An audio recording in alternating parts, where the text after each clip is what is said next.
আসসালামু আলাইকুম ওয়া রাহমাতুল্লাহি ওয়া বারাকাতুহু। সকলের জন্য দোয়া ও ভালোবাসা। আজকের ক্লাসে সবাইকে স্বাগত। সুপ্রিয় শিক্ষার্থীরা, নবম দশম শ্রেণী বাংলা ব্যাকরণ নিয়ে আমি ধারাবাহিকভাবে আলোচনা করতেছিলাম।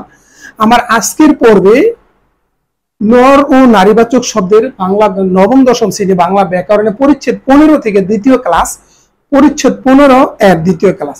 খেয়াল করে এখানে আমি দিয়েছি ব্যাকরণের শব্দের নর ও নারীবাচক, ব্যাকরণে শব্দের নর ও নারী বাচকতাকে সংক্ষেপে কি দিয়ে প্রকাশ করা? পুং স্ত্রী।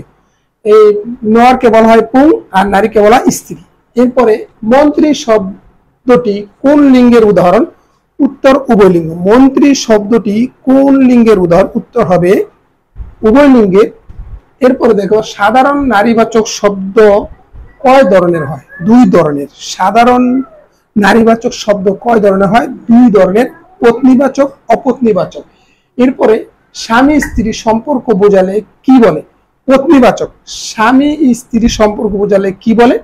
পত্নীবাচক। এরপরে গুরু থেকে গুরুপত্নী কি অর্থে নারীবাচক শব্দ?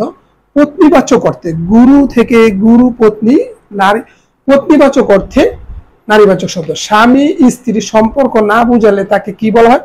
অপত্নীবাচক। স্বামী স্ত্রী সম্পর্ক না বুঝালে তাকে কি বলা হয়? অপত্নীবাচক। তারপরে পাগল থেকে পাগলি কি অর্থে নারীবাচক শব্দ? উত্তর অপত্নীবাচক অর্থে। পাগল থেকে পাগলি কি অর্থে নারীবাচক শব্দ হবে? উত্তর অপত্নীবাচক অর্থে। এবার কবিরাজ, ডাকি, কৃতদার, কৃতদার, বিপত্নিক, স্ত্রৈন। কবিরাজ, ডাকি, অকৃতদার, কৃতদার, বিপত্তিক, স্ত্রৈন এই কোন প্রকার নরবাচক শব্দ? নিত্য পুরুষবাচক নরবাচক শব্দ। নিত্য পুরুষবাচক হতে পারে, নিত্য নরবাচক হতে পারে।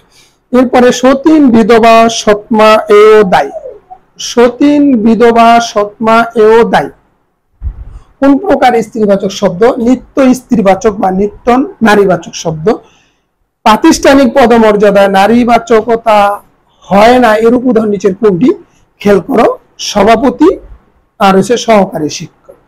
সভাপতি, সহকারী শিক্ষক এগুলো নর নারীবাচক হয় না। শিক্ষার্থীরা, নর নারীবাচক শব্দ থেকে আমার পর্ব আলোচনা শেষ। 16তম পরিচ্ছেদের আলোচনা শোনার জন্য এবং পরবর্তী ক্লাসের আমন্ত্রণ জানিয়ে আজকের মতো এখানে বিদায় নিচ্ছি। আসসালামু আলাইকুম ওয়া রাহমাতুল্লাহি ওয়া বারাকাতুহু।